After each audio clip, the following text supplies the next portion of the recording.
schedule. I thought I was going to do some kind of shenanigans on Sunday, but luckily I got that show off Sunday for Peasant Chat, and we're back on Tuesday. Today we're going to talk about, is California shooting itself in the foot by mandating that no more new gas-powered vehicles are allowed to operate in California, I think after 30 something, and then basically nudging people over to the EV game, and then a lot of people took them up on it, took them up on the government incentives, state incentives. Now, guess what they're missing out on? They're missing out on the tax revenue. That's right, the gas tax.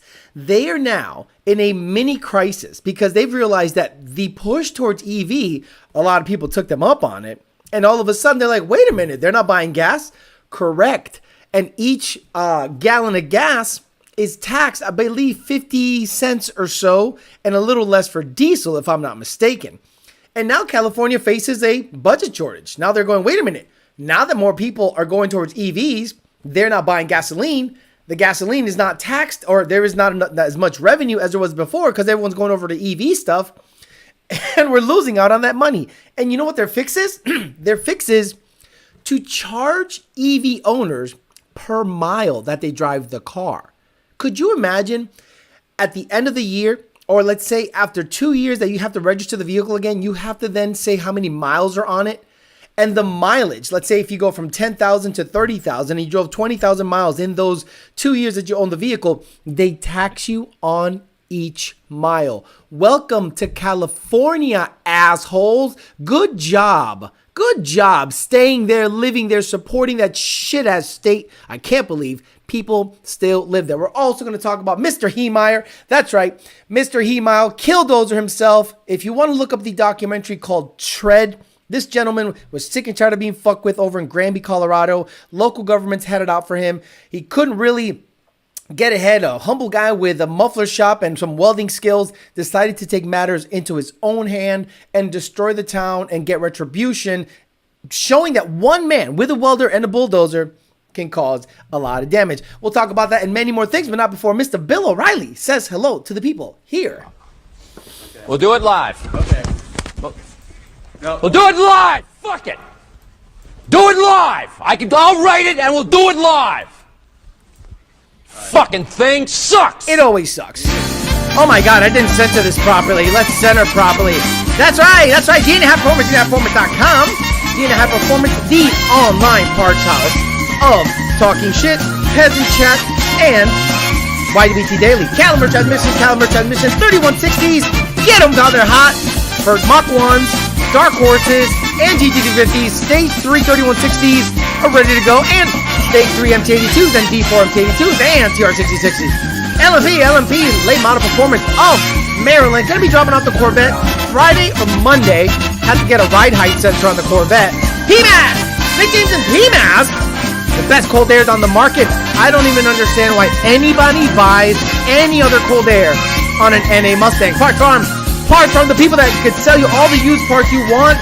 Rear ends, pullouts, quarter panels, seats, you name it, partsfarm.com. MFU Australia for some crank supports and other billet goodies. Two Auto Solution, Ronnie's Auto Solution, and Bellac if you want the best wheels on your Lambo because you deal drugs in Miami or Houston or anywhere in the world. That's the place to get them. One of on RTR, Joe Swiss, Coyote Fury, NDLE, myself a couple of times, El Verga Larga, Mr. Mile Per Hour Traps himself, Nick, Monty 540, B. Lavesh, Clean 93 GT, B. Lavesh again, Cornfed Cow, Stuart D, Mark Christensen, Travis, D-Rock Fox, Ken Phillips, Rizzy, Clint Stroke, The Wolf, JD Swag, B. Lavesh, JD Swag again, Naldo, 2 J's and 5 O's. Boy got the D from the Toon Burglars in the house. Wow. Douche did it. Boyd got the D again. One of one RTR. Bryson Witt, one of the mods. Louis Nieves, Teach Sikorsky, Wesley Stewart, Josh Cardenas, The Wolf. Oh my God, this fucking chat just flies. It's so stupid. Like I scroll down once and it goes all the way to the fucking bottom. I hate everything about technology. Rawr, rabble. Victor Reyes, Joshua Cardenas, you ain't done it. Jared Wells, you ain't done it again. I'm hung so low. Seagal Performance, is your name Steven? Greg Yovich, Paul Ponthew, Ezekiel Palacios, Cody Jones, Phil Fez, Joaquin, El Verga, Larga again. Chuck Stern says 47 watching, 35 likes. Look. We never get 1-to-1 likes per watchers. I don't think we've ever gotten 500 watchers and 500 likes ever. And then they wonder, how come your channel's not growing? Y'all motherfuckers lazy. Connor Blue, Victor, Phoenix, Alex Castellanos, Darwin, Nat Jew, Coca-Cola, Hater Powered, Abel, Hater Powered again, El Verga Larga, EG Performance, YouTube Corrupt and Free Speech, Liberal, Company, Jackset, Hater Powered, Unk, RC, and all the usual suspects. Phil99 says 87 octane here in California costs around $5.50 a gallon. But yeah, let's tax us more. They don't even fix the roads here. Their books are more cooked than the blow. I could thank God I cut it off because I didn't want that showing up. Leon Phelps, DJ, Rodney B, Discerning Corpse, and Upgrade has given me $5. So let's watch this little TikTok clip of a guy pretty much explaining in 1 minute of the California tax situation with EVs. California wants to start charging drivers for each mile that they drive, and it's because of EVs. Let me explain. To the surprise of absolutely nobody, California is the biggest EV market in the country, and it is by a huge margin. No other state comes anywhere close to them. The big problem with this for California is that they rely heavily on the gas tax revenue in order to maintain their road network, which according to the California Department of Transportation costs approximately $8.5 billion annually. According to an Autoblog report, Californians on average pay $300 a year in state gas taxes, and for EV owners, they pay a $100 annual registration fee, which means California loses money every single time someone switches from gas to electric. So if they really plan to ban the sale of gasoline-powered vehicles by 2035, they need to figure out another solution to bring in revenue, basically switching from a gas tax to a mileage tax. Starting in July, California will be rolling out a pilot program to test out how paying by mile will work. If you go to the California Road Charge website, you can get more information, as well as use the calculator to get an estimate on just how much you'll have to pay. Could you imagine that? But let's be honest. Are you surprised?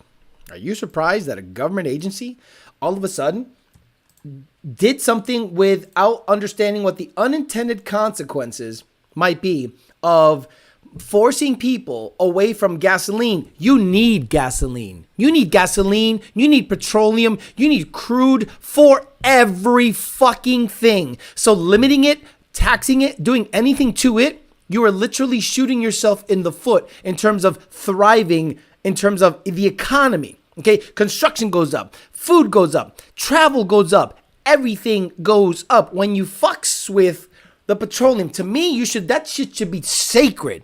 That's like the blood of the earth. Leave it the fuck alone. Use it. Earth keeps providing it to you. So don't just fucking keep taxing it, asshole. But they do.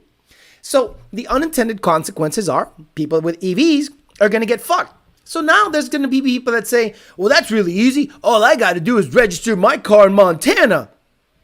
See, knowing California is very much like Massachusetts. And I went ballistic over this specific thing that happened in Massachusetts. Massachusetts has an excise tax. Massachusetts has just tax after tax after tax. Even in the mid 2010s or so, when I still lived there, 2011, 2012, it was getting a little unbearable. So people were registering their cars in New Hampshire or in Vermont. But guess what? They had a task force that the job was to figure out if you lived in Massachusetts, but registered your vehicle in any other state that had a lower tax rate than Massachusetts, you could get popped for tax evasion. That's right. They had lines set up, literal hotlines. Do you suspect anybody of registering their vehicle out of state? If so, call this number. And all of a sudden, people would get paid $50, $100 to snitch on somebody. So if I wanted to save some bucks, or if I didn't want to inspect my vehicle, that's the big one. The vehicle inspection in Massachusetts makes no fucking sense. Because why does Vermont, Maine, New Hampshire, and Rhode Island not have as strict emissions laws as Massachusetts? You guys share the same airspace. You literally share the same airspace. So you're telling me I can live in Derry, New Hampshire, and I can commute into, let's say, the North Shore and work there about an hour and a half away. And you, let's say, for instance, you were like, well, the fact that you commute back and forth, or let's say you live in Massachusetts, or let's say you lived in Derry for a little bit, then moved to Massachusetts, kept the registration active in New Hampshire, you can get popped for tax evasion if you live in Massachusetts while having your vehicle registered somewhere that it doesn't have emissions or it has an effective lower tax rate. So yes, tax evasion, Joe Swiss, because what you're doing is this. The tax rate, the effective tax rate in Massachusetts, if I'm not mistaken, is about 7% for vehicles and excise use. There's an excise tax in Massachusetts and there's an inspection fee. So if you avoid the excise tax, the inspection fee, and the higher rate in Massachusetts, they can make it so that you're evading Massachusetts taxes by registering your vehicle in another state that has a lower tax rate. But guess what's legal to do? You could drive, and this is very common in Massachusetts. Many people go buy a big screen TV in New Hampshire. The taxes are less. Many people buy booze right over the border. If you're on I-95 north, and all of a sudden you go into New Hampshire right over the border, there's a liquor store that is so fucking popular because you save effectively $50, $60, $70 depending on the amount of booze you get because the tax is cheap. Same thing with cigarettes. The tax for cigarettes in New Hampshire was less. So let's say you're in California and you have a buddy that I'm going to register your car in Montana. Do you ever notice how U-Haul trucks, Ryder trucks, and corporations incorporate in Montana? And most of the trucks have Montana plates. It's because the corporate tax rate is probably cheaper. You can base everything out of there. All the license plates say either Maine, depending on the corporation, or Montana. So let's say you have a Mustang Mach-E, a Tesla, or whatever, and you want to save on this dumb mileage tax that California is instituting. Bet me there will be an absolute task force whose job it is to find out if you live in California but registered your vehicle elsewhere. Don't you know that you can't visit? You guys might think you're right on this. You're wrong.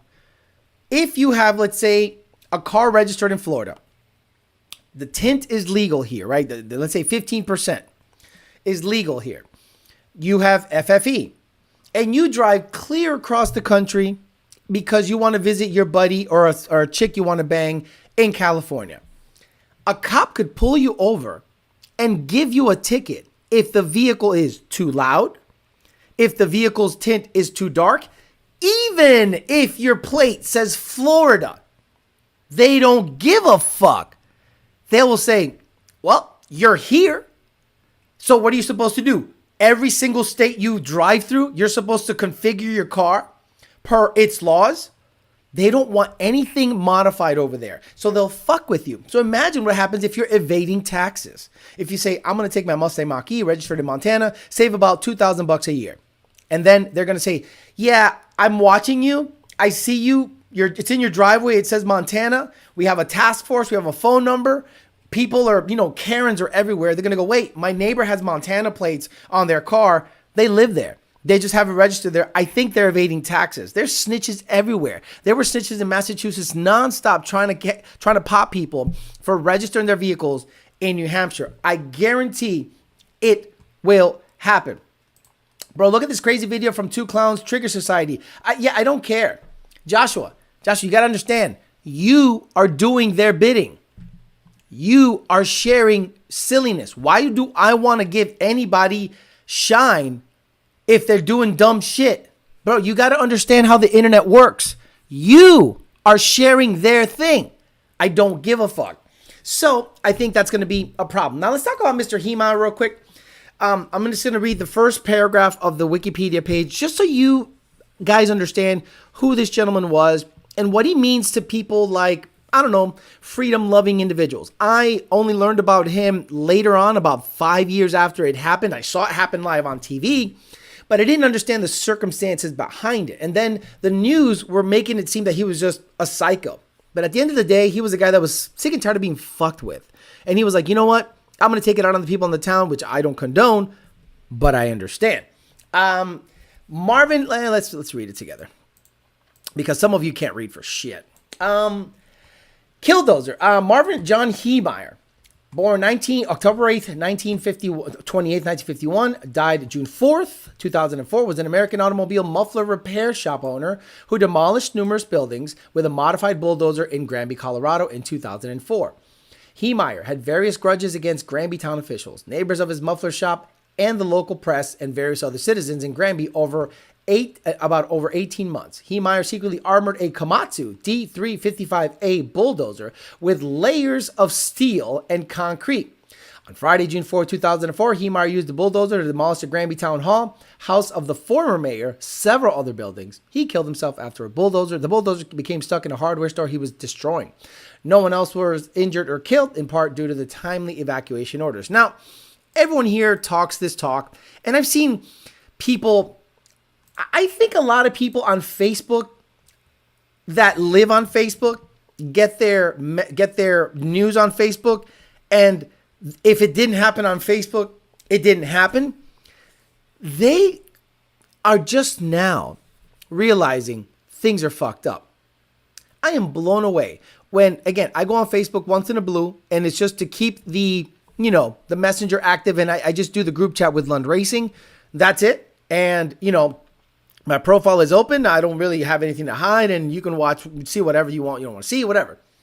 But once in a while, someone sends me a screenshot of a group chat somewhere or a automotive forum like the S650 page, S550 page, whatever. And you hear people like, well, this has to stop. I can't believe this is happening. And it's a bunch of these guys that are in the automotive industry. And I'm like, where the fuck have you been for the last 7 years, 8 years? Since 2015, everything's been popping off on this EPA stuff with the automotive and racing industry. And nobody has really talked about it at length except people on this show and victims of it. Corey from the diesel guy, I'm a little iffy on homeboy because he's starting to now trying to be like in with like SEMA, in with like, because he wants to stay in business. But before he was rah-rahing, going ballistic. But now all of a sudden people are just kowtowing, tucking their tails between their legs. And then they're just like, well, we're going to work with SEMA. We're going to work with PRI to make sure what? They're representatives of the government. All they're going to do is take your money to make sure you're in compliance. Why don't I just get in compliance instead of going through a middleman? So a lot of these people are popping off about freedom and all this stuff, but they're not going to do shit. Are they willing to put up their money, their social media, their influence, their channel, their voice to help push the agenda? No. People, the more popular YouTubers, the car YouTubers, they look out for numero uno. They look out for themselves. Only if it affects their pocket do they then give two shits about what the agenda is. Remember, everyone was pushing about the Bradenton track? Oh my God, you can't build around it. Oh my God, it's going to suck, blah, blah, blah. I remember when the Palm Beach International track was going through the exact same thing. They started to have rumors about it closing down, and people from the Bradenton track were happy about it. Happy. Why? Because maybe they were going to be able to get the grandstands at a grand liquidation sale. Maybe they were going to be able to get the timing boards at a great fucking deal. Maybe they were able to poach all of the equipment from Palm Beach International Raceway to benefit their own. And now all of a sudden, they're in the same pickle and they want you to give a fuck. They want you to watch the live streams of the town hall. They want you to watch what's happening. And you know what I say? Fuck them. Fuck them. The same way you said, it ain't going to work down there, Palm Beach International Raceway, blah, blah, blah, blah. It's not going to work. Nothing you do is going to help that situation. Well, when I see you popping off about pro mods making noise by Lakewood Ranch and people moving in next to the racetrack, I go, fuck them. That's what y'all did to us down here. Fuck them. Hopefully you guys are looking for a contingency plan because you got about 5 years before that sucker closes down and people start saying, get the fuck out of here or I'm gonna fuck you out right now, motherfucker. Hey, get the fuck out of here because I'm gonna fuck you out right now, motherfucker. So when the people were talking all that shit about Palm Beach International Raceway, it's a moot point. Don't try to fight it. It's over, Johnny. It's over. The same people don't have the same energy when it affects them. They look out for numero uno. So I'm blown away that these people all of a sudden are starting to realize that shit's going down when it's way too fucking late. We'll talk about it. Nardi, you're really gonna go race Baba? Yeah, what the fuck's happening, man? Kamatsu, Enema banned from Facebook. The Petty King is in the building. Absolutely. The homie welded the cabin door shut behind him. He wasn't planning on coming out. What's up, Alex says, Nardi Mercado was trying to set up a race to supercharge brake boosting Baba Yaga only to find out he wanted to do a 4140 against my 1,000 horsepower twin turbo big dick Coyote. Oh, stop it. Why are you arguing online with people? The only time I'm going to go in on people online, like in a forum or on a Facebook, is when they talk out of their ass. Racing doesn't prove shit.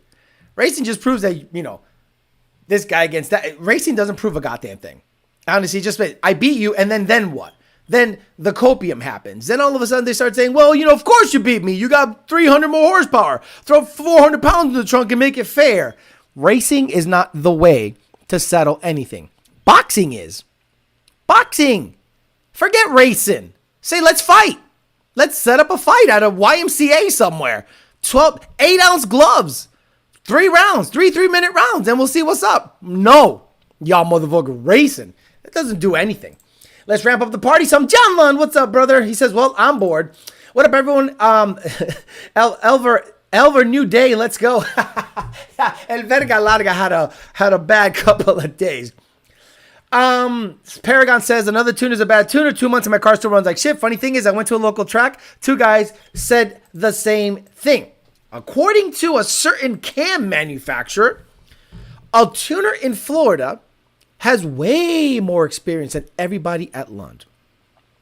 This guy thinks it's okay to cut keys on cams. Okay? So the moment he talks, it's just shit coming out of his mouth. Has no idea what he's talking about.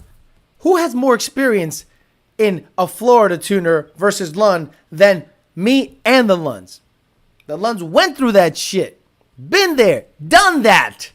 They don't need to hear some cam key cutting idiot whose cams aren't anything substantial talking about who's better. Please shut the fuck up. Do me a favor. Shut the fuck up when you don't know what the fuck you're talking about. And you know what happens? I think what happens is people say, Alex doesn't know what the fuck he's talking about. Prove me wrong. Oh, he just doesn't know what he's talking about.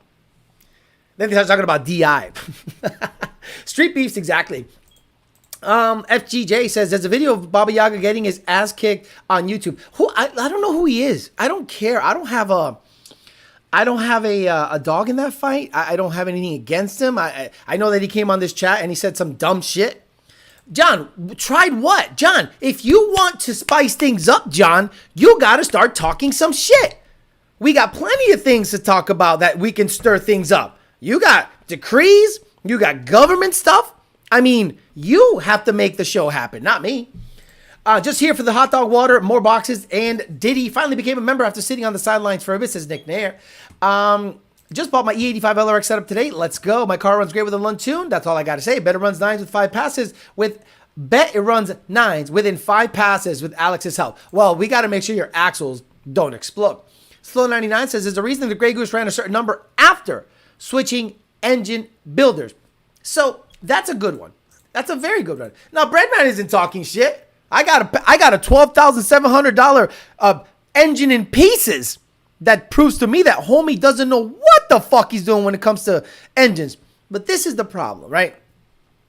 I have access to clear examples of, on the Coyote side of things, of his ineptitude. But I can't implicate people. You know what I mean? I got to protect certain people. If they want to talk, they can talk. But luckily, I have experience on it. Like, I have experience on it because I've seen it with my own 2 eyes. I've experienced it. And I think this is just chalking it up to the game. I think once you get into racing, guys, I think getting fucked by an engine builder is part of the game. How many times have you seen on Facebook, Instagram, all that stuff about a guy complaining about his engine builder? Only to the engine builder not take responsibility, deflect, blame everything but his work, and start saying some dumb shit and not actually own up, man up, pay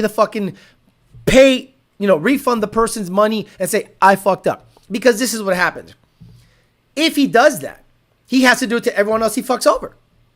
Everyone else he fucks over, he has to pay back. You paid Alex back. You paid $12,700 back to Alex. Why didn't I get 12? You fucked me for $5,000. You fucked me for $8,000. It opens the floodgates. So that $12,700 to me is a down payment on shit talking. I have not exhausted that $12,700 on shit talking. I have paid for the right to talk shit because I paid for the right. John Lund dropping his balls on the chat with $100 super chat. Watch Peasant Chat from a year ago. What happened to the smoke machine? The smoke machine does something to my allergies. Like, I have a sore throat. There's something going on with the fluid in the smoke machine, and it sets off the smoke alarms. So, no, thank you. No, all things boost. I think this is what happens with that page. That page is run by some Mexican in Texas. And the guy thought he was being funny. There's no joke on it. Then he still thinks he's funny, and unfunny people want to be a part of it. And he just does videos that make no sense. There's no joke. It's just really dumb. But that's what he does because he's a dumb motherfucker. Alex, you saw Junior comments on Starkey's post of the lid. No. Again, I don't watch anything on Facebook. So let's go to Starkey's page. Let's see what's going on, Starkey. Let's see. He's a friend of mine. So I gotta change that. let me get rid of that. So don't need that shit. Okay. It says here, the culmination of work and planning showed up at my shop yesterday, from concept to design by our own in-house engineering team. In-house engineering team? The fuck are you talking about? In-house engineering team. With our supercharger partner, Whipple Superchargers. Boy, I mean, them balls are halfway down his esophagus, huh? What did Junior say? What's exciting? It's a Whipple Lid. It's a lid. Let me see. Here we go. Does this lid function differently than the Whipple Lid? And Starkey says, I have developed intercooler and lids for other blowers, and I've even a patent pending for another application. After talking extensively with Dustin, he's gone through R&D on the design of the latest lid and intercooler bricks. There's no point in reinventing the wheel. This product, it comes to your standard applications, which is ultimately limited by hood clearance. To answer your question, they're the same. The lid design was born of a partnership between the two companies and just the beginning of what we plan to do together. This is a long no. Does this lid function differently than the Whipple Lid? No. Holy shit, Justin. A simple fucking no would have sufficed. Do you see why I don't fuck with Facebook, guys? Do you see why I don't go on Facebook? A long-winded no. It does not function any different than their standard lid. Based on hood and clip. Blah, blah, blah. I've done this. Blah, blah, blah. I've done that. Blah, blah, blah. Intercooler blicks. Blah, blah, blah. No. It's the same fucking lid. I've never seen a longer no in my fucking life than I just saw. Now you guys see when I say everyone's full of shit. See, you guys need to understand why I say that. It's because I know it. I know it in my heart to be true that everybody in this industry is full of fucking shit. They pump their own tires. They pump themselves up to be something bigger than they are. In-house engineering team. See, Junior asks a simple question. Is this any different than the Whipple Lid? No. So what the fuck did you do? Why'd you even post the lid? Why are you posting something that's no different than the fucking standard lid? When I tell you everyone's full of shit, and you guys go, Alex is just salty, and then I read that over to you, I'm just proven right every fucking day. Alex Whipple Lid coming soon, pretty much. Nobody's more gay than Wonder Racing and VMP, and I read that out loud because it's the truth. Like more Bizarro Bison. More like Bizarro Bison. Oh, cool. VMP got their own lid for a Whipple. Take it to a publisher, Justin. Holy shit. Alex Whipple Lid coming soon. If it's not chopping like a motherfucker, it ain't where shit says. So label design is an in-house development team. I mean, I guess. You got to understand, guys. So then that means what? Lethal has an engineering team? It's a lid. It's a lid. And doesn't another parts house have a lid? Aren't there 3 different private label lids out there for Coyote Mustangs? It's a stupid. People are. I'm blown away by it. Alex is so busy. What are you talking about, John Lund? I am busy. How many IATs does that lid trap?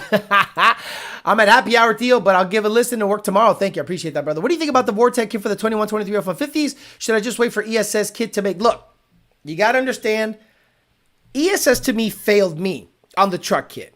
Just like Jake failed me on the turbo kit. I love him, but he failed me. A $30,000 investment down the drain. So I'm like, okay, cool. I'll just chalk it up to the game.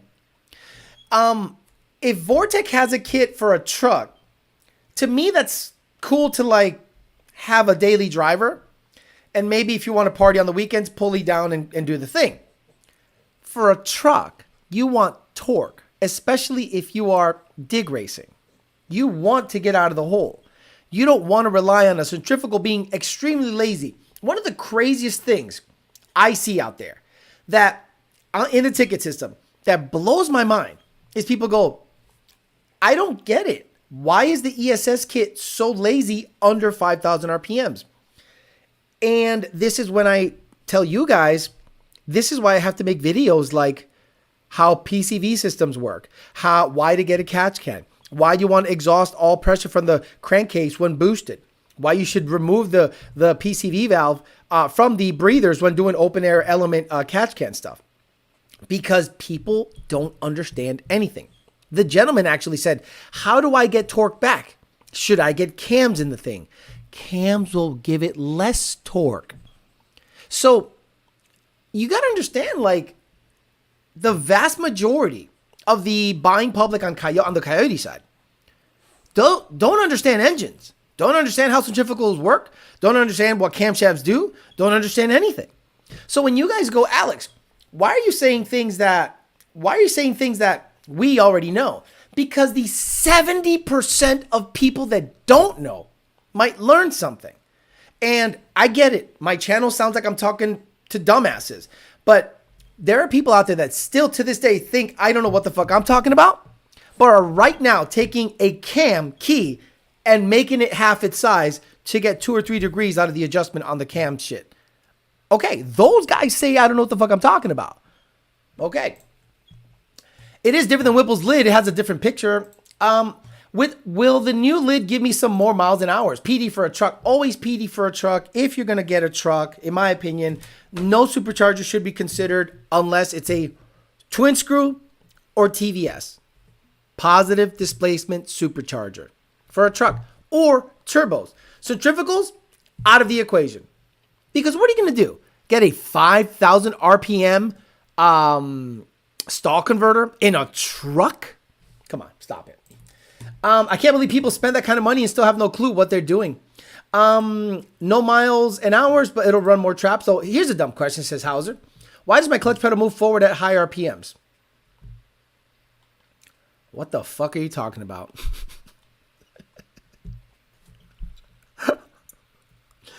Forward as in towards the nose of the car? Because you're losing the pressure plate. Yeah, you're basically losing fluid, or you're losing hydraulic control of the pressure plate. And you're going to just have lockout. Typically, depending on the RPMs, the pressure plate might not allow you to disengage the clutch at high RPMs just based on the clutch design. There's a reason that Mustangs have stock 6800 rev limiter Gen 1, Gen 2, and Gen 3, they moved it up to 7400, but the clutch is a little different. But the clutch feels spongy and soft with high RPMs, and you'll see the clutch sort of just losing pressure. What you're doing is you're literally losing pressure in the hydraulic line, and it could be due to the throwout bearing situation. It could be due to the pressure plate being wonky. It could be due to many factors, but that all goes away once you get an aftermarket clutch, maybe a steel braided line, and different fluid in the reservoir. Savon Martiner says, because all centrifugal blowers need to build boost with RPM, they think that Centuries are like an exhaust-driven turbo. Positive displacement blowers and turbos are the way to go for a dig racing, period. Okay, but explain that, Savon Martiner, to somebody that has no idea what the difference in power delivery is between a Roots, Screw, or TVS supercharger than a centrifugal. They don't know. There are people that literally think ProCharger is a type of supercharger. I got a ProCharger on it. ProCharger? Why ProCharger? No, it's a Vortec ProCharger. A Vortec ProCharger? An ESS ProCharger? They say ProCharger as the type. So imagine someone has no mechanical ability, no understanding of how air pumps work, no understanding about how anything works. Go ahead and sit them down and try to explain to them why putting a set of cams on a centrifugal supercharged setup is going to give it less torque than the stock cams. Matter of fact, in my opinion, this is what you should do. If you want to retain torque, you keep the stock manifold on the car. If it's a Gen 1 or Gen 2. That's right. You want to keep a little bit of torque? You keep the stock manifold in the Gen 1, Gen 2. Gen 3 is already an 18 high revving manifold. But Gen 1, Gen 2, if you want to retain torque with a Vortec, you keep the stock manifold in there. Stock intake manifold. My clutch makes the worst cracking when I let off in first. I just ignore it. Me still waiting for Alex to spill the beans on the Tremec GT500 beans. I don't know what you're talking about. When I first got my car, all I wanted to get is a 2.3 off and getting a turbo on it. I'm so glad I didn't. This 2.3 has done everything I wanted to so far. Jared Wells got this Roush 2.3 supercharged Gen 2 Mustang. And I've always said that is a wonderful setup for, let's say, for an intermediate setup, meaning beginner, expert, smack dab in the middle, a 2.3. See, you dumbasses go, no, 2.6 is better. No, it's not. The only time you should buy a 2650 ever in a Mustang is if you've already maxed out the 2.3. A lot of people think that the 2.6 automatically is better at low boost. Meanwhile, what happens when you put a 92 millimeter pulley or 95 millimeter pulley on a 2650 versus an 82 millimeter on a 2.3? The 82 millimeter 2.3 feels better. It's snappier. It feels quicker. The 2650 with a big, massive 95 or 92 millimeter pulley, because you need that big of a pulley to make about 10 PSI at peak RPMs, feels lazy down low. This thing feels lazy. But people like VMP have convinced you that that's what you got to have. And you dumb motherfuckers buy it. I had a Roush RS3 customer hit me up. He said, Alex, I'm staying on pump gas. Should I upgrade my 2300, the Roush 2.3, to the 2650? I said, no. You can make 820 or 30 rear horsepower at max effort, no porting with your stock blower. On pump gas, it's going to feel better with a 2.3 than a 2.6. Didn't believe me. He bought a 2.6. And guess what was the next email? I fucked up. What can we do in the tune to make the 2650 feel just as good as the 2.3? Nothing. In the tune, I can't make the rotor spin faster at a lower RPM than the 2300 because I can't.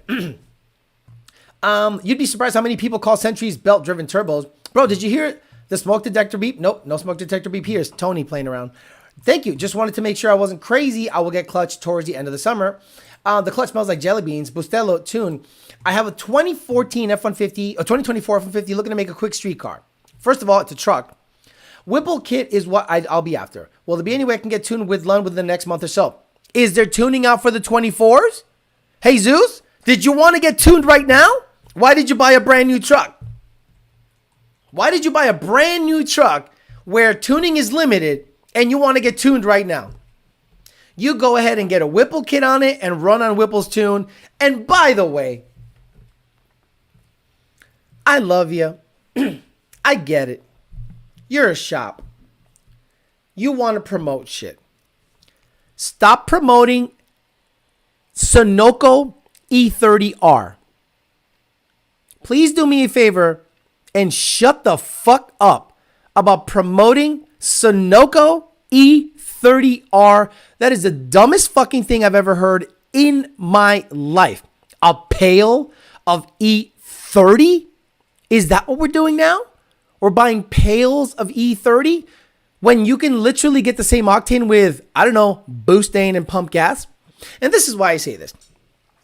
I've seen gas stations in California, Louisiana, certain parts of Massachusetts, and Florida where the available octane says 91 or 93, and even with octane booster, it does not bring up the octane enough to keep the knock sensors quiet. So you think E30 race blend is gonna mixed with, wait a minute, you're telling me you're gonna put a full tank of E30R in it like a dumb son of a bitch? This is the problem. 23 and under guys are starting to do the same thing. Oh, I put E30 in it, Alex. Give me more timing. No. It's pump gas with 30% ethanol. The 91 and 30% ethanol doesn't guarantee that it's going to stay off the knock sensor. And how many times do customers get a 100 octane tune and I tell them explicitly in the tune, do not run anything but 100 octane with this tune. And I hear this in the next email. I think I blew up my motor because I didn't have 100 octane available, but I put 93 in it. Then a race popped up in the middle of the highway and I raced the guy and a bunch of white smoke came out of the exhaust. Oh, so now it's seeing 21 degrees of timing on 93 octane. So what happens if I send you an, I'm not going to ever send you an E30 tune. You understand? Lund Racing will never, and I can say this with absolute certainty, will never make changes to your car because you have E30 or E30R in it. You want to put it in there? Have the knock sensors be a little happier, hopefully? Cool. But in terms of shoving in more timing, not just no, fuck no. Now, if you tell me you're going to use octanium or boostane, sure, I'll give you more. But with the caveat of me saying, by the way, this cannot be run without 100 octane in the tank because your ring lens can go sasso. Nestor Barra says, I would take your word on the 2.3 TVS. However, an efficiency IAT, there are benefits from the...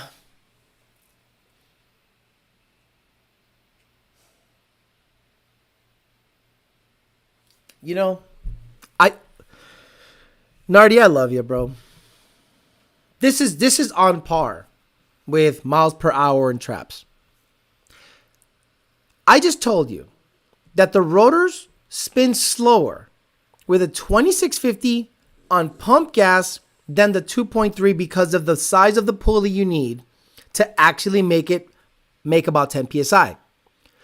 If the rotors are spinning slower, tell me what IAT does. I'm blown away by this, bro. Nestor, I like you. Jesus Christ. Yes, IATs will be lower, but the car will feel laggier because the rotors are spinning slower. Do you think there's like a 30-degree difference in IAT between an 82 millimeter pulley 2.3 versus a 92 or 95 millimeter pulley 2.6? Both pump gas, both 10 psi. You think the IAT is 40-degree different? It's probably 10. Negligible. And now you have rotor spinning way slow. I'm done. And you guys wonder why I speak slowly. Because I don't... So, the ASVAB test, right? A lot of you take the ASVAB, what, in high school? And in the ASVAB test, right, isn't there like a screen that says, if this gear is going this way, and this gear is going this way, and this gear is pulling a lever going this way, and that is holding a string, which way is the string gonna go? I don't think people understand, like those people get lost in the sauce. So, Nardi, by saying that, it tells me mechanical ability and mechanical understanding are lost. They're lost. They're lost. See, this is why I try to talk sometimes at length, and I think I lose you guys when I start talking about nuclear stuff.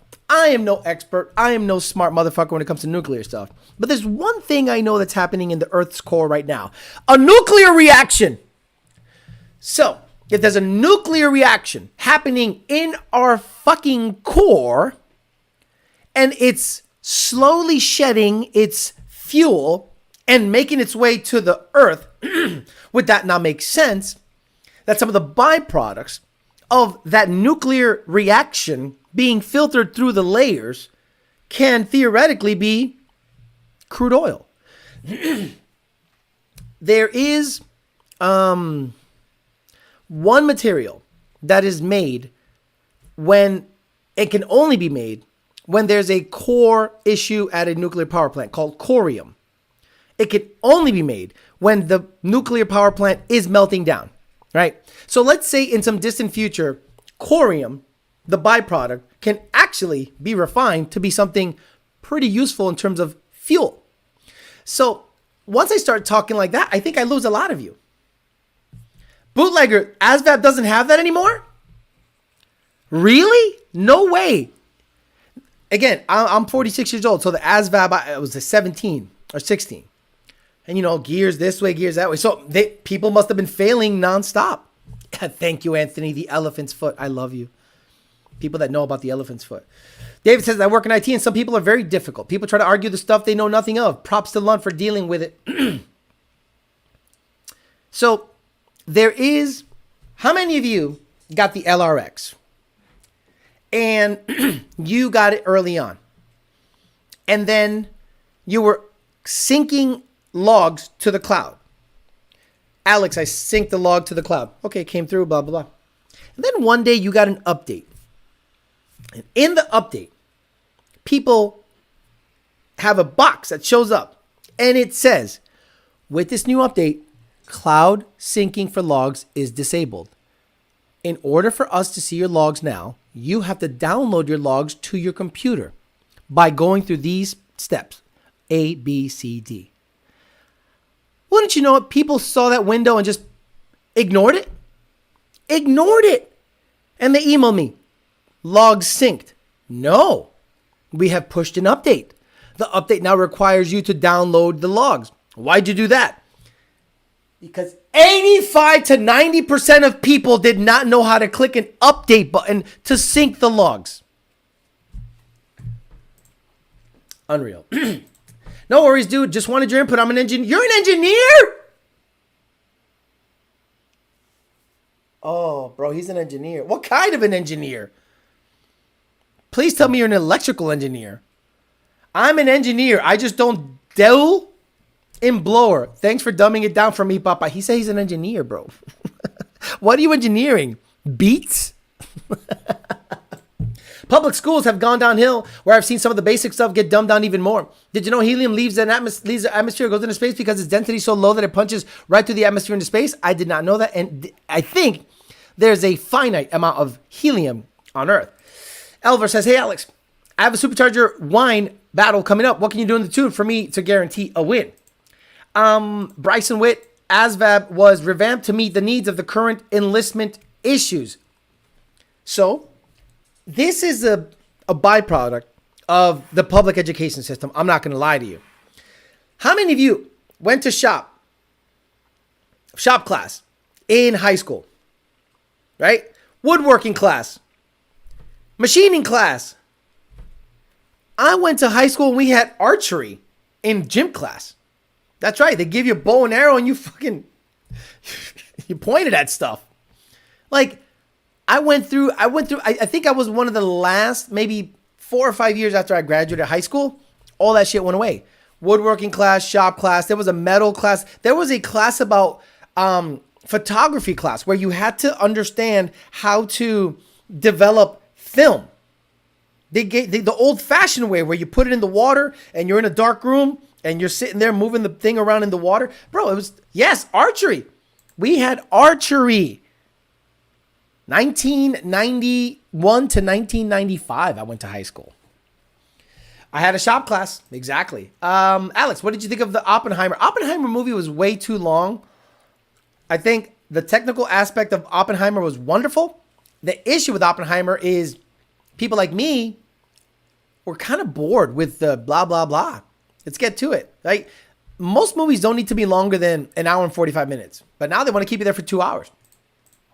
That's why helium is in shortage. LPG distillation byproducts and hydrous ammonia and helium. Well, most people don't know that the power from nuclear power plants is steam from the heat. See, that's my issue. That's my issue. I'm no genius, but because I worked at a millwright field, I implore you guys, if you have the opportunity to go to a power plant and get a tour, please get a tour. Because if you're gonna go out there and talking on Facebook about fossil fuels and how everything works, you need to understand that how everything works in a power plant.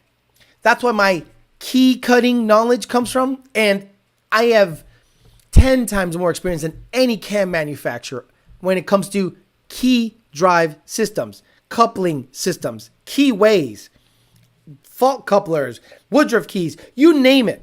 Like, I have way more knowledge and I'm way more experienced than most regular motor building guys. And when I talk about it, they're like, you don't know what the fuck you're talking about. Oh, I don't? I only have about 15 years experience in it. Intro into tech, intro into the AG was fucking dope. I remember making a little robot, a wooden car, and learned every cut. I had computer class when computers were like green and dark green cursors. Had shop here too, and I think we were the last group before they started cutting the programs. I have photography club after school. Jared Wilson, I'm 22. I didn't have any of these classes. They'd rather give you pre-college classes. Collage?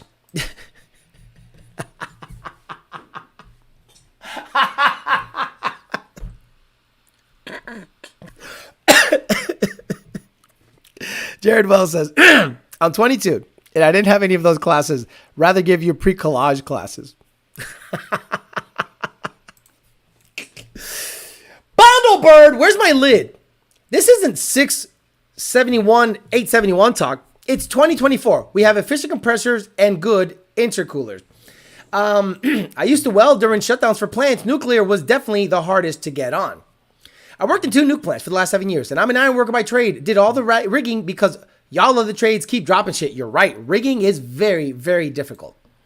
Yep, fission reactors are cooled by water to generate steam for turbines. Yep, class of 2014 has shop class nursery, FFA, archery, fishing, and golfing. We should use the power from the Black Pyramid in Alaska. There's a Black Pyramid in Alaska? Maybe I got to look into that. Bender says, developing film class was cool. Glad I was able to take that class of 2019. Rad Dad says, highest pressure steam I was around was 480 Fahrenheit and 250 PSI. Stuff was scary. Could open a steam port and cut half aluminum dowel in half. It was a power plant. Did you know how they used to find steam leaks, Rad Dad? Rad Dad, do me a favor. Type down how they used to find steam leaks at some of these plants. Jared says, you can tell I didn't go to college. Terminator says, I'm a factory maintenance technician, and the amount of smooth brains I see operating these machines building your Ford Explorers is actually hilarious. It's just not school systems. The parents don't teach kids to be curious and look up and how the world works. Now, that is my issue. My issue is that, right? I'm 46 years old. And when you're dating, a lot of women go, you can still have kids. You can still have kids. Could you imagine raising a kid in this fucking shit of a time? Could you imagine being in the automotive and racing industry and Turn 14 posts pride shit? Could you imagine you're a conservative and a parts company decides to shove gay stuff down your throat? No, thank you. I'd rather let the genetics die here. This does not need to go on. Nah, if they're still working and in 20 years I see a huge conservative wave hit, I'll pop it into some 30-year-old. Who cares? You take care of it. Damn, I'm class of 93. He went to Collage, then the Amory. Thank you, David Hale. Oh my God, that's so cool. David Hale. He knows how to check. Oh, look at that. The kiss. The way you check for steam leaks is a broomstick. It would cut the broomstick when it crossed the steam stream. You understand how deadly that is? That you have to have a broomstick in front of you and you wave it like this because you can't see the steam leak. And all of a sudden the broomstick goes zoop, disappears right in front of your fucking hand, and you go, oh, got a steam leak right here. Imagine if you walked across that shit. It would saw your shit in half. crazy. Just look at Streetcar Takeover. We're doomed. Class of 2004 says Bond the Bird. We had auto shop, metal shop, wood shop, drafting, photography, golfing, archery, and so on. Good for you. Did you sleep on the pro-Palestine? Did y'all sleep on the pro-Palestine versus Pride rally today? No, that they're eating each other there. That's a good time. You think there's any people in the ticket system that don't know how to change a tire? Yes. Yeah. There's people that, mostly older guys, and I feel bad for these guys, that there's still people in 2024 that are my age, 40 years old, and complain that they can't call you and you can't walk them, hold their hand through the whole fucking process. And they say you suck because they don't understand computers.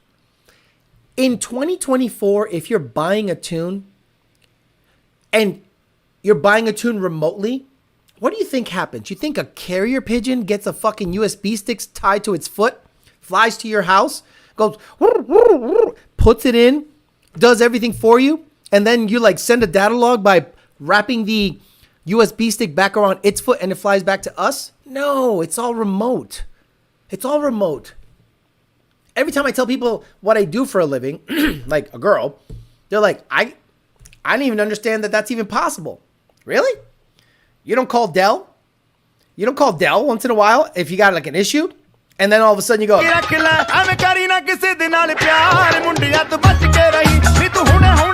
can I help you? Yeah, my computer's fucked.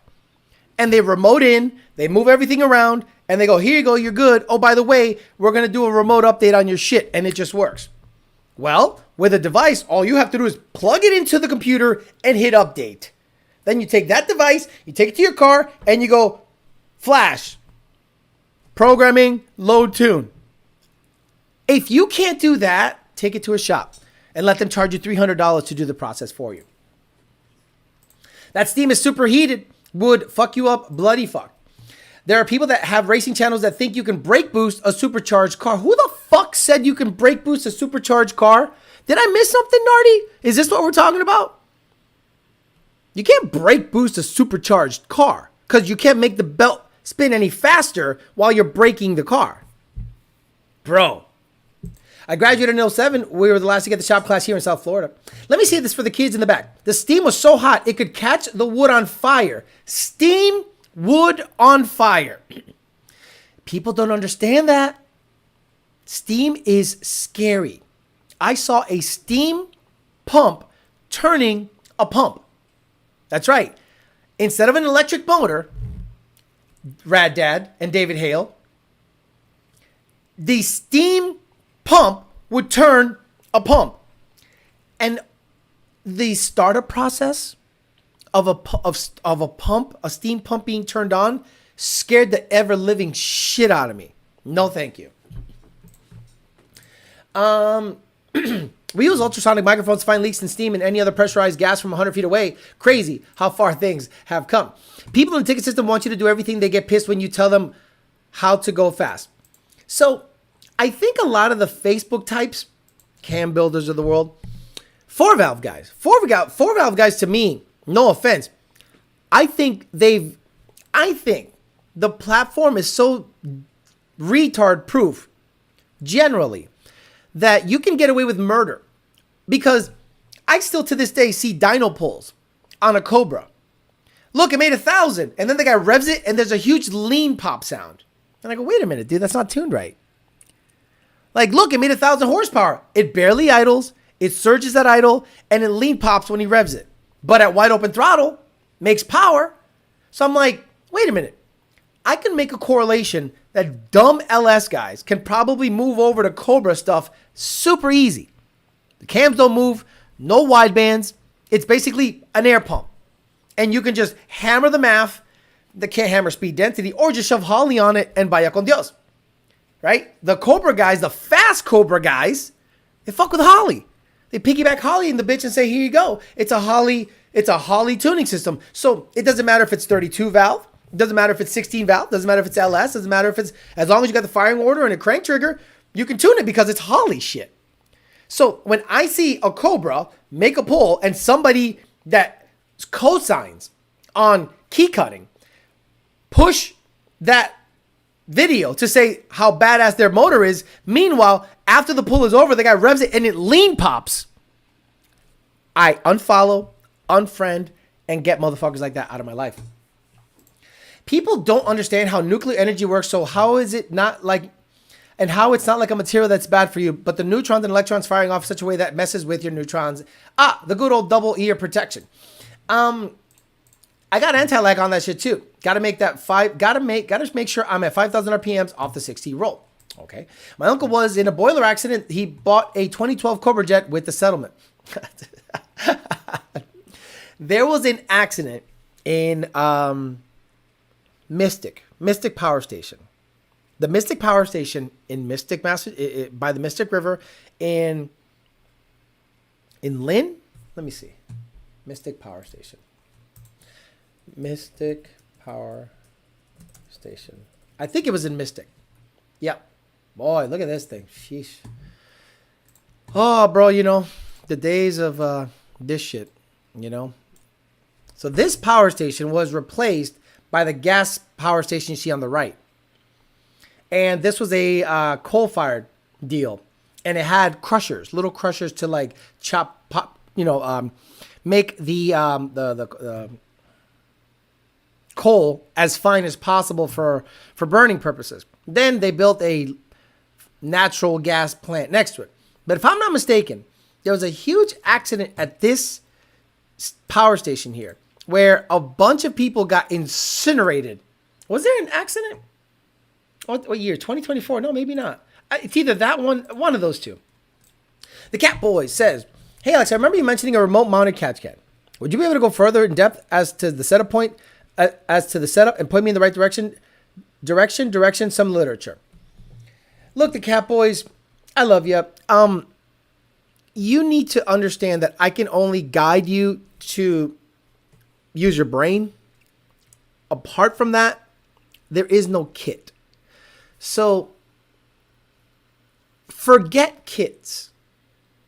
When you're racing, you have to almost make your own stuff. So let's talk about exhausting the crankcase from undue pressure, even on low boost setups. Right now, go to your Coyote car and look at the two fittings coming out of the valve cover. Look in them. Look in them. The hole is tiny, and there's a valve at the end of it. So if you're boosting the car 10 PSI, 12 PSI, and you're using the stock fittings to vent into a catch can, you are not getting the air out of there fast enough. You have to devise a way of either buying a fitting that goes into that spot that's 100% open, unencumbered, straight through, then ventilate those gases away from the car and to atmosphere. People are going to say, well, I want to recirculate it back into the car. No. How about no? If you want to recirculate it back into the car, that's to your detriment. Like the sealed catch cans to me are trash. But when we're racing, we're doing 12, 13, 14 and up PSI. You want to get the pressure away from the crankcase as much as possible. Why? Naturally aspirated ring gaps are tighter than boosted ring gaps. An illuminator with a 9.5 to 1 compression has a wider ring gap because what happens is when the pressure of the boost and the crank and rod coming up, the ring pack gets tighter. So if you have a wider gap, then you have more allowable, squeeze on those rings. If it's already tight and you don't exhaust all of the crankcase pressure and you're putting 12 PSI on top of it and it's a high compression motor, that ring gap gets tight, touches, ring land, the little floor where the ring sits breaks. And now you have literal crankcase pressure coming up through that piston. The seal is gone. So when I tell people, get that shit out of there, use your brain, I can't guide you to say, get this UPR part number, get this Motion Raceworks part number, get this, Fat House Fab part number. I don't know your car, I don't know your setup, and I'm not going to go through everyone's single setup. If you have an F-150, figure it out. If you have an S197, figure it out. If you have an S550, figure it out. But get the crankcase ventilated as quickly as possible, even on low boost applications, which is about 10 PSI. We were told if one of the horsepower inlets let go, it would fill the turbine hull in seconds, boiling everyone alive. The hull was over 2 football fields long, scary as fuck. Gimme Easton says, both of my lines come out of the valve covers and go into my turbo filters. Bootlegger, I'm not going to lie, it's probably because Alex talks like an NCO. What bootlegger say? Looks like a lot of us went from the Army to the Army. Boxy Luxury says, we got 4 steam fire pumps at 20 electric on a carrier. How about no, says Hauser. Joining late, ESS 10 speed, I'll catch the replay later. Now you have Sasso. That ring is going to butt up against the fuck of the piston and maybe the wall too. Correct. So I'm no engine builder and I'm not going to sit here and show you what would happen because actually I could. Let me see.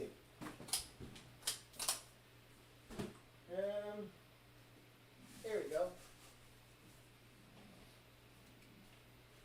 Perfect. Because I told homeboy to give me my old ship back because I didn't trust him. These are my old GT500 pistons. Okay. Perfect.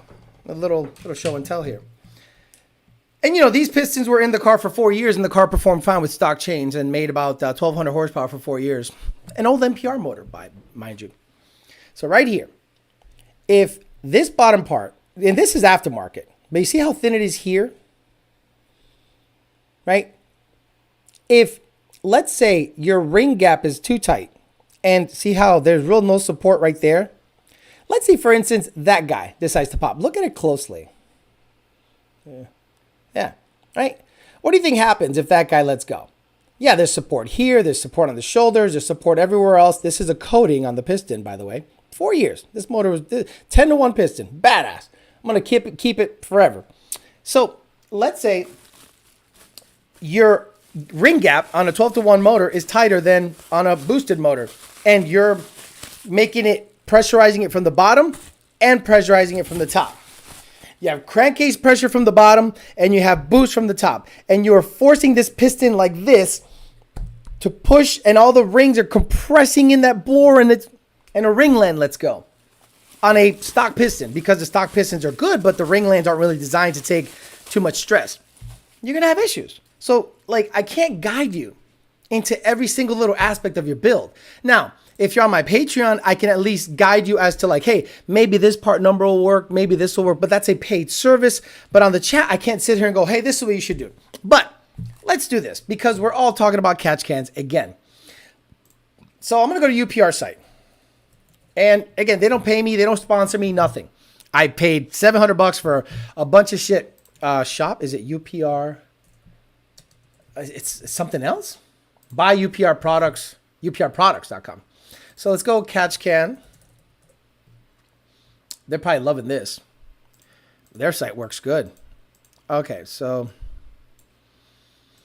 Catch Can. Okay, good. Drain line kit. 4-in-1 mega oil catch can, plug and play. You build it, DIY catch can kit. Okay, what's going on here?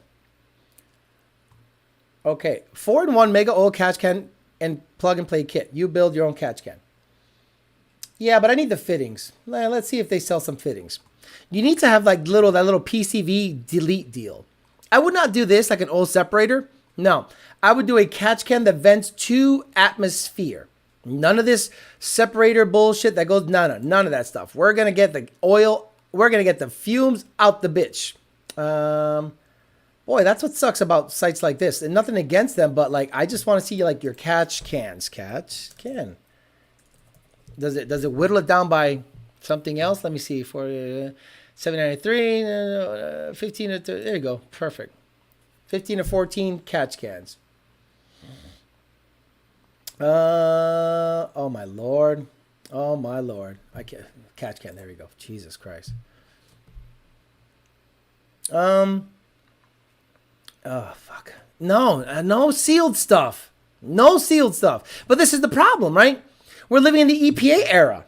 So maybe they can't sell you an open air element situation. So again, oh, but this is open.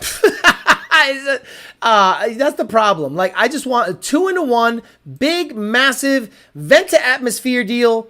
But no, I have to whittle through 800. There we go. Perfect. Oh, fuck my ass. There we go. Look at that.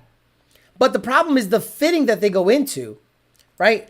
The fitting, this right here goes into the factory fitting. You got to get into the actual fitting that's coming out of the valve cover, that right there, and get rid of that little restriction. Make it big. I think it's a removable valve, or they sell fittings, aftermarket fittings, that go into the stock cam/valve cover that have no restriction and are wide open.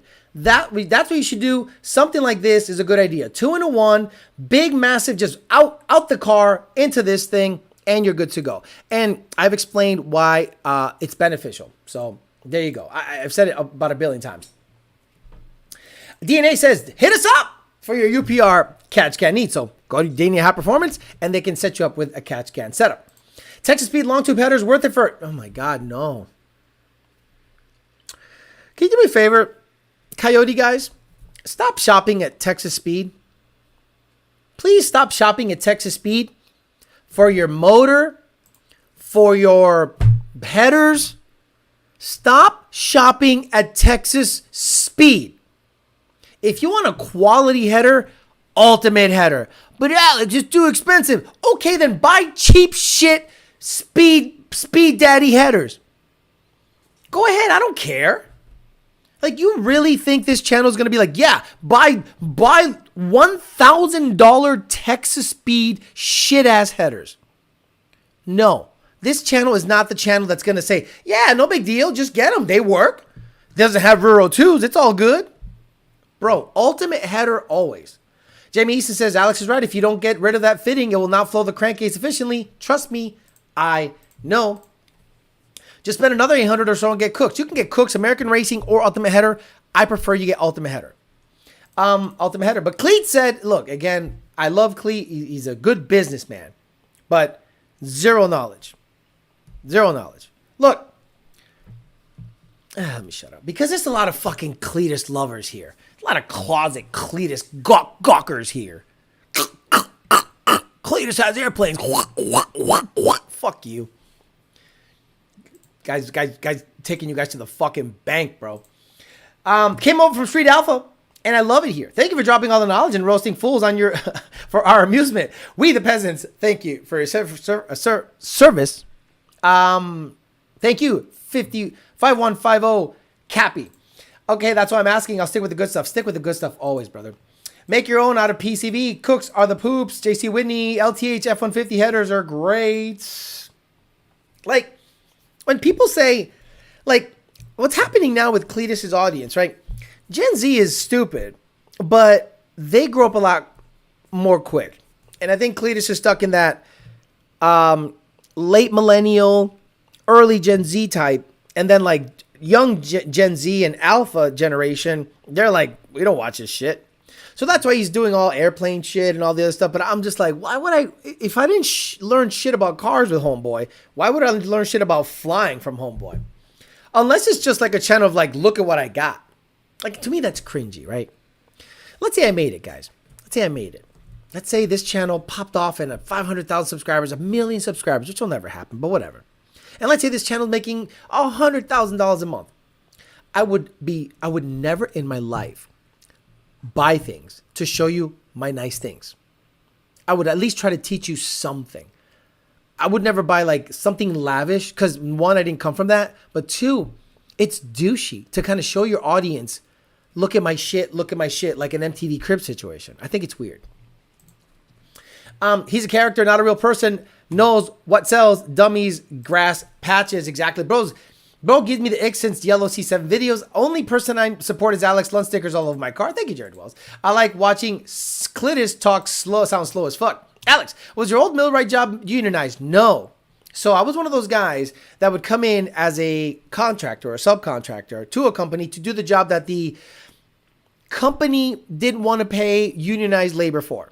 So for instance, let's say there was a union shop millwright situation in Boston, and someone needed 5 pumps built at Nahant, wastewater station, water purification plant, or a power plant. Well, the union's going to be like, well, for 5 pumps, we're going to want this much money. It's going to be like hundreds of thousands of dollars. Well, I'd be the subcontractor from a bigger company. I'd work for the company that would subcontract the work out. I was making $45,000 a year. I'm making shit. And I'd go into these places and do the exact work these $100,000 guys were doing. Actually, no breaks, no lunch, no nothing. Work straight through and get the fuck out of there and drive back home. I made no money. Not his videos, just entertainment, because I just like clips of him talking because he sounds goofy. Okay.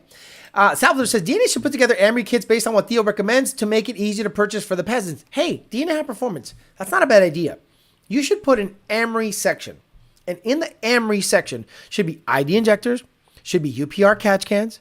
It should be the stupid mugs that we do. It would be all that, or the tumblers. Basically things I tell people to get. DNA High Performance, you should probably put like kits together. And that's not a bad idea to... Again, I don't want a dime. I don't want to be in the parts game. But if there are recommendations that a lot of people hear, actually put up on the chat things that I've recommended that you think DNA should put on a on their site. PMAS cold air intakes, right? PMAS cold air intakes, LU-47s or Predator injectors as a kit. The E85, the Amory E85 NA kit. PMAS and an injector. Whether it's a Predator injector or an LU-47, if you can still get them. I mean, and then you could do a max effort NA kit. It's just a manifold. And you get a set of ultimate headers on there. And then after that, you save for boost. E30 tunes, exactly. That's a really good idea. It is a good idea. Work on it. I'm there. I don't want nothing to do with it. Dixon, thank you for the money. Appreciate you very much. JD Swag said, Alex, you have to pay the guard to park your work truck. That was some shit. Yes, sir. You had to learn how to grease people because in Boston, there is a dock master. Then there's the security guard. The security guard was Jamaican. The dock master was Irish. So you had to get through the Jamaican security guard, pay him off. Then you have to go to the dock master, and say, hey, can I park my truck here while I unload my tools? He goes, nope. So I looked at his desk, and he likes Dunkin' Donuts. I was like, all right, cool. Parked on the street, did my thing. When I came back a week later after we were going to put the pump in, I brought him a dozen donuts and a medium coffee, cream and sugar. That's like neutral. And I was like, can I park here? And he goes, leave me the keys. I'll move the truck. Thank you for the coffee. You got to know how to grease people. Boundary gears, if you love those. No. Oh, fuck. Jesus. I wish I could tell you what happened to the ticket system, but I'm not going to talk about it. Sell MGW shifters and Corsas. Oh, fuck. Put a Diddy kit on there. You want to put a Diddy kit on there? Fuck that shit, man. I like, you guys, do you guys like me stopping it there? Or do you like hearing the clapping all the way through? That's a 1. If you like that, put a 1. If you like hearing the clapping.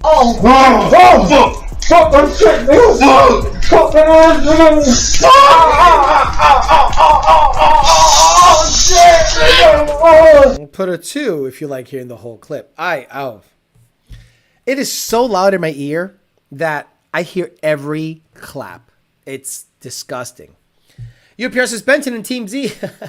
Stop it. Why are you crossing streams? 4 seconds, 16, 130, 10 or 80 kit, ESS 2650s with boost stain. Exactly. Jared Wells got a firm.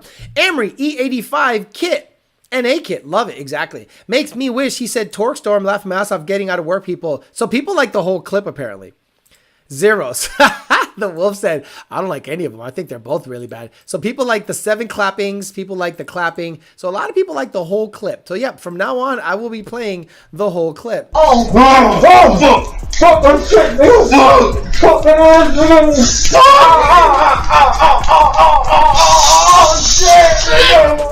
Yeah, Viking suspension. Yes. You could put together a kit. Front struts, rear Warriors, and a Steeda Stop the Hop kit. Steeda Stop the Hop kit, rear Vikings, and front struts, and the drag springs. You could call it the traction kit or some dumb shit like that. You can tune the gap. If you can tune out the gap between the claps, make it smoother. So you want me to just get the F that ass N-word. Okay, F that S N-word. Then he says F the ass N-word. So keep that, right? Keep that together.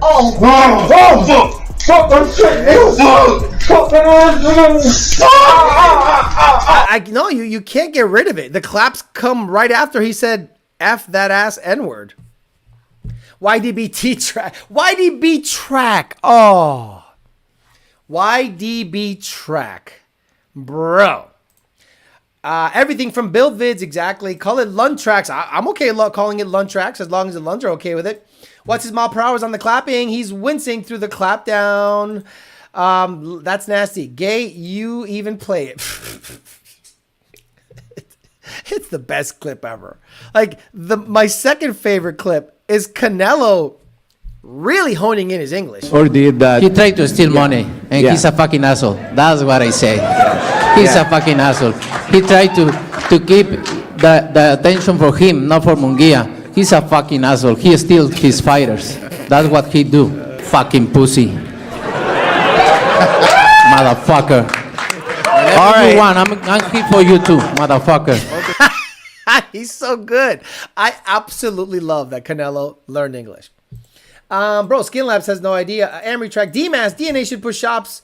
DNA should put shops to go to. Amtrak's had some free time today and found enjoyment reading and liking the comments on the Cooper Spaghetti pod with Breadman, Key Cutter. Let's go.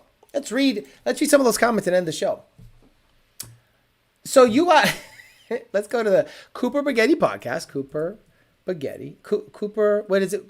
Cooper Spaghetti podcast? There we go. Cooper Spaghetti podcast. Let's read the comments. Let's end it there. CCO Racing. You know, I'm kind of sad that a lot of these guys are like known people and they don't really get noticed. And I'm okay. Here it is. 12,000 views. And it's got a big strap. Okay, let's go to newest first. All right, so if you're on the toilet, you want a good reading material, this is the video you want to go to. Ramilia really says, do you really make 3,000 horsepower while grinding the keys? If so, that's crazy. What was Alex thinking letting Ricky Bobby build his motor? What a great interview, Cooper. Keith is well spoken and super intelligent.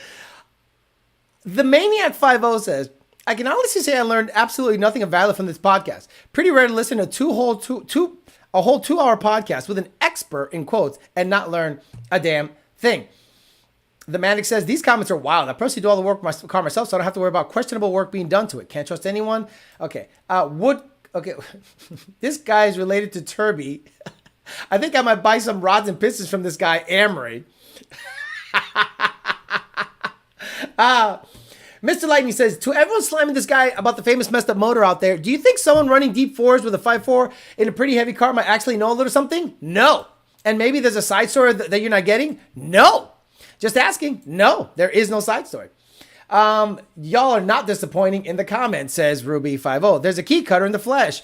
Amory YOLO, the key cutter. Refund. This was a tough listen. If you know, you know. What's the key cutting joke? I don't get it. Laughing my ass off. Sorry, Cooper. Can't watch this. Absolute clown. Neil Chance Pro Truck are the goats of torque converters. This guy proved that the DeWalt drills are considered motor building equipment. I guess anyone can build engines. Amory. Man, the comments are straight gold. I can't believe you would let this rat give this rat a platform and promote himself. Really disappointing. He looks like a D-bag. Sorry, not watching one for $10,000 pistons. I'm not an Alex fan, but this guy should have made things right before he went south. Dude got some debts he needs to pay. Clown! This guy's the guy that charges arm and leg for a rebuild, doesn't replace parts, valves, and cuts new keys. It was a rebuild, not a refresh. The key is narrow with this one. Oh, southbound. Great comment. Just pay the guy back for the bad motor work. Cooper, you chose the wrong guy to put in your podcast. Wouldn't let this guy touch my oil change, much less a motor. Oh, wow. That was an odd way of putting it. Cool. This guy's couch 100% touching the living room wall. More like smells like jelly beans and salsa racing. Guys, so, yeah. That's why I don't think... I know I'm not going to get my money back. I'd rather have that. I'd rather have forever him just have to live with comments like that and that stench around his business, because that's worth it to me. That's worth it to me more than anything. Meth Head KR, did he claps per minute or did he claps per minutes? Did he claps per minute or did he clap per minutes? Very good. That's good inside baseball stuff. The 60 to 130 hours per mile kit.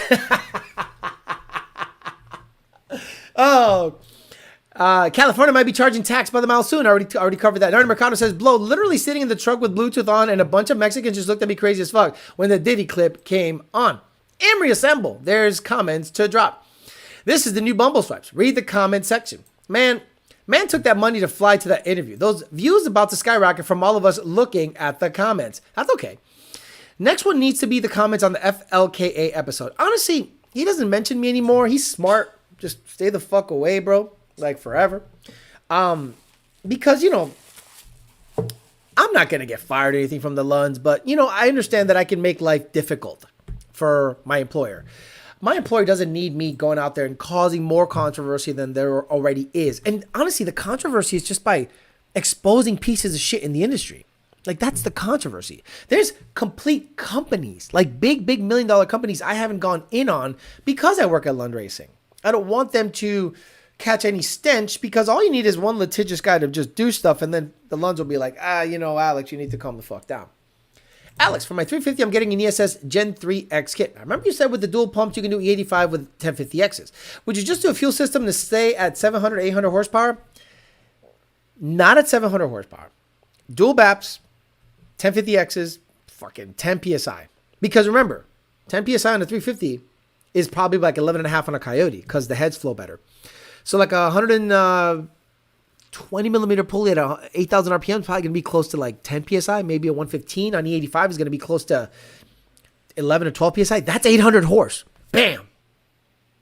So you don't need a fuel system if you're staying at that power level. L6F says 2018 F-150, or should I wait to get the 2024? What do you guys think? Get the one that you can tune right now. Don't get too heavy into the parts game. You'll have people claiming that you don't have a building again. Boston Cream Pie Racing. Exactly. Did you sign off on a P51? Real recognize real. No. I said that the P51 tuned okay. I never said you should get it. So this is the crazy thing about the P51. I was under the assumption there was one P51 intake. I was under the assumption that one person made it. Then I come to find out two people make it. Two people make it, and there's 6 versions of it. Once I found that out, I went, whoa. There's a D, a A, a 2, a B. I'm good. And unfortunately, the guy put my clip up to say, Alex said it's legit, using me unofficially to promote his product. And I was like, bro, stop that. So I started telling everyone in the tick system, this shit sucks. I don't want nothing to do with it. Because it doesn't tune as good as PMAS, because the PMAS provides you data. And let's be honest, which one do they have? A, B, C, D, F, L, M, N, O, P? I don't know. So I'd rather not fuck with it. Right now, JLT, because they sold to S&B, I'm having that issue. People say, it's got a JLT in it. What year's the car? 15 to 17. I'm like, is it a JLT 120? Is it a JLT 110? Is it a JLT no tune required? Let's say you have a GT500. Is it a resonator delete? Is it a 123? Is it a 127? Is it a carbon 127? Or is it a 148? Like, bro, it's so stupid. You got it, Nestor. DNA about to hire some to watch all these shows to make all the kits. I've got a set of 1050s. I'll let go for 800 for someone on here. Nice. Come on, we all know Senior lets the motherfucker just ring. I know he does. But no, he takes the calls and he listens, because Senior's not dialed in on what I say all the time. He just listens, and then he hears things on replay. The guys, I think, listen to my show the following day at work. They just sit there and monitor to make sure nothing popped off. But I just think they listen to it in the background just for entertainment value. All right, guys, I'm going to get out of here. Thank you very much for hanging out with me for a little bit. Today we celebrated, not really celebrated, but we remember Mr. Heemeyer himself, Mr. Tread on Them, Mr. Killdozer. Watch the documentary Tread, and it gives you a good idea as to what can happen when you can bring a guy over the edge by fucking with him, and he has a little bit of welding expertise and a badass bulldozer. He will fucking shut your town down. So with what's happening right now with everything, the whole Trump thing, the whole Biden thing, the whole Hunter thing, unfortunately, people might get a little crazy out there. So this serves as an example that Mr. Heemeyer, there's a lot of them out there in spirit. We also talked a little bit about what's happening with the California tax situation, on the gas tax situation, where now they need more revenue, so they're going to bring their gas tax up because more people went over to EV. Then they're going to start using a tax on EVs per mile as a pilot program pretty soon. Crazy shit. And then we talked about your comments, concerns, and made fun of what's happening over at Breadman's podcast with Cooper and hung out a little bit then. I'll see you guys on Thursday for YDBT Daily. We'll hang out there a little bit and talk a little bit more shit about what's happening with the performance and racing automotive industry. Have a good night. See you guys later. Bye.